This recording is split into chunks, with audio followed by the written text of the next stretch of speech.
tomboli maboko pe na tondi nzambe mpo naze na besoin ke batanga kombo na ngai honore mbanda te me naze na esengo ya koyoka ke discours oyo nazalaka kolobela bino depuis 2001 moto moko azolinga koyoka te 2005 moto azoyoka te 2010 moto azolinga koyoka te 2015 moto azolinga koyoka te lelo oyo ekoti na monoko ya bandeko banso ya bakongolais banso sikoyo bakomi occupation libération résistance esengo mpo na ngai ezali lelo ata nakei nayebi ke etumba ekokontinue mpo etumba wana ezali ya bino etumba wana ekokontinue mpo etumba wana ezali ya bino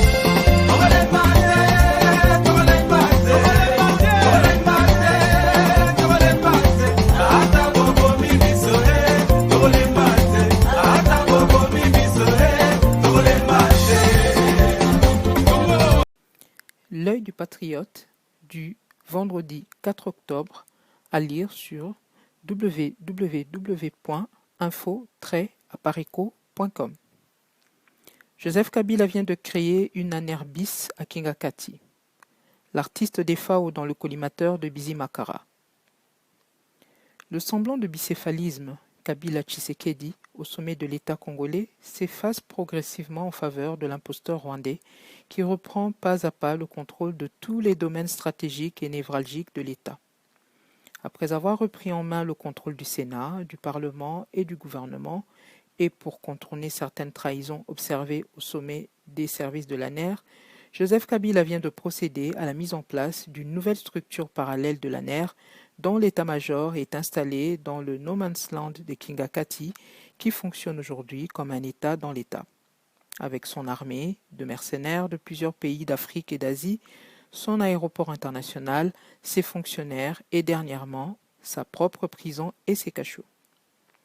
Ainsi, après plusieurs réunions, le staff dirigeant du Tutsi Power, réuni autour d'Hippolyte Kanambe, a unanimement décidé de mettre sur pied une ANER bis pour pallier au laxisme, entre guillemets, de Félix Tshisekedi qui laisse les Congolais stigmatiser impunément les occupants rwandais au sein de l'opinion nationale.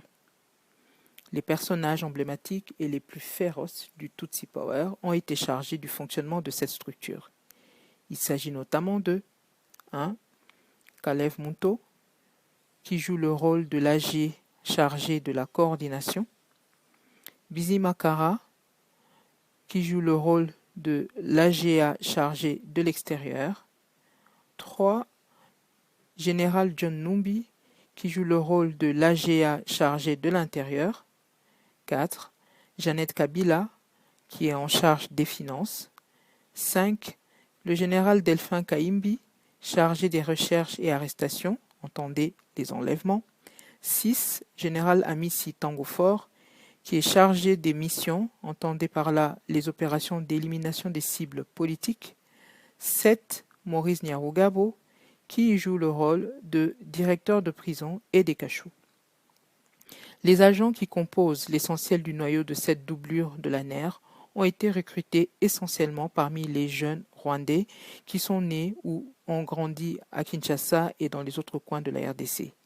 Ainsi, ces jeunes Rwandaises et Rwandais parlent tous très couramment une ou plusieurs des 4 langues nationales de la RDC.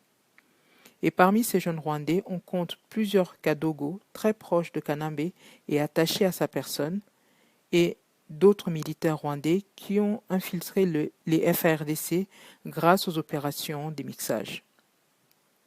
L'état-major de cette structure est basé à l'intérieur du vaste domaine de Kingakati, où sont installés aussi la prison et quelques cachots qui accueillent toutes les personnes enlevées à Kinshasa et qui sont placées sous le contrôle de Moïse Nyarugabo. Et selon le modus operandi imposé par Joseph Kabila à tous les responsables de l'ANER bis, l'existence même de cette structure ne devra pas être connue des Congolais, en commençant par son allié Félix Tshilombo Tshisekedi. Un important budget vient d'être débloqué par Jeannette Kabila pour le démarrage de ce nouveau service parallèle. Par conséquent, toutes les opérations devront se dérouler à l'insu de l'ANER officielle et de la DEMIAP. Cette disposition particulière a comme conséquence que toutes les personnes enlevées et amenées à Kingakati ne pourront plus jamais revenir chez elles à Kinshasa par peur que le secret des installations à Kingakati soit dévoilé au grand public. À cet effet, le mode d'exécution a été aussi conçu en conséquence, à savoir, après les avoir drogués, les prisonniers sont jetés vivants en guise de repas aux fauves du zoo.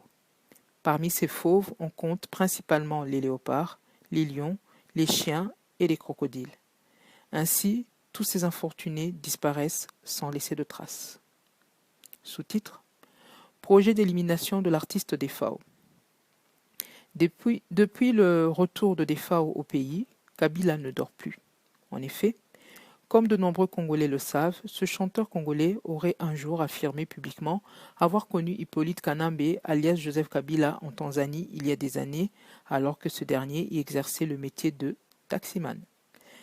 Mais, séduit par les discours fallacieux de Félix Tshisekedi après sa nomination au sommet des institutions en RDC, surtout lorsqu'il a lancé son appel invitant avec insistance les Congolais de la diaspora à rentrer au pays, Defao a mordu à l'hameçon, croyant que Félix Tshisekedi avait désormais le contrôle de la RDC en main, et ainsi, il s'est jeté dans la gueule du loup en rejoignant la capitale congolaise. Mais l'infortuné ignore qu'après ce témoignage sur le vrai passé rwando-tanzanien du fils d'Adrien Kanambe, celui qui se fait appeler actuellement Joseph Kabila, il constitue une bombe à retardement pour lui et sa fratrie. Bien plus, l'homme est réputé rancunier envers tous ceux qui touchent à la carapace qui couvre sa fausse identité congolaise. Et ne l'oublions pas, l'imposteur rwandais rêve toujours de reprendre bientôt, à vie, les rênes du pays. Des témoins gênants du genre de Defao sont donc pour lui une épée de Damoclès au-dessus de sa tête. C'est ainsi que, depuis quelques jours, la rédaction de l'Œil du Patriote a été informée que Joseph Kabila vient de confier à Bizi Makara la mission délicate d'éliminer purement et simplement l'artiste congolais Defao, rentré en RDC après son long exil. Le mode opératoire choisi par Kabila et ses complices est de profiter de l'un des concerts programmés par l'artiste congolais pour l'éliminer par empoisonnement via ses micros. Pour rappel, Bizi Makara, qui est donc, comme nous le disions tout à l'heure, l'AGA chargé de l'extérieur au sein de la NERBIS, a été formé comme médecin en Afrique du Sud où il était aussi président des étudiants rwandais jusqu'en janvier 1997. D'après notre source, Bizi Makara devrait exécuter ce projet macabre, si ce n'est déjà fait, selon le même procédé utilisé pour en finir avec le général Baouma à Kampala. L'Œil du Patriote recommande donc à l'artiste Defao de prendre ses dispositions afin de se protéger. Nous lui conseillons vivement de procéder le plus tôt possible à des examens de contrôle médical pour vérifier d'urgence si l'escadron de la mort lancé à ses trousses n'aurait pas déjà accompli sa mission, étant donné que le poison utilisé jusqu'ici par les tueurs tutsis rwandais agit toujours tardivement, mais irrémédiablement, surtout si on ne l'attaque pas à temps.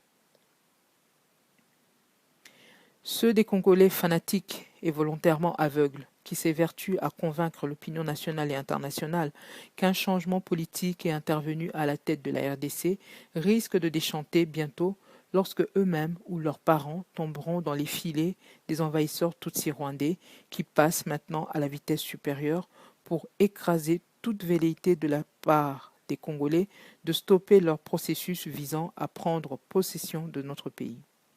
Il est temps que les Congolais sortent de leur utopie et de leur naïveté infantile pour réaliser que l'ennemi est plus que jamais déterminé à le déloger des terres de ses ancêtres et à faire de lui un peuple apatride.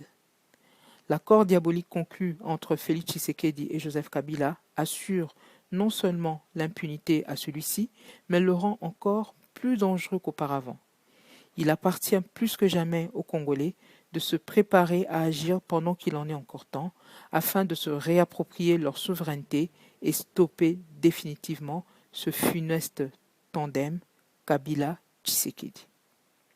Paris, le 4 octobre 2019, Candido Keke, L'Œil du Patriote, à lire sur www.1 info-apareco.com. Natomboli maboko pe natondi nzambe mpo naze na besoin ke batanga kombo na ngai honore ngbanda te me naze na esengo ya koyoka ke discours oyo nazalaka kolobela bino depuis 2001 moto moko azolinga koyoka te, 2005 moto azoyoka te, 2010 moto azolinga koyoka te, 2015 moto azolinga koyoka te. Lelo oyo ekoti na monoko ya bandeko banso ya bakongolais banso sikoyo bakomi occupation libération résistance. Esengo mpo na ngai ezali lelo ata nakei nayebi ke etumba ekokontinue mpo etumba wana ezali ya bino, etumba wana ekokontinue mpo etumba wana ezali ya bino.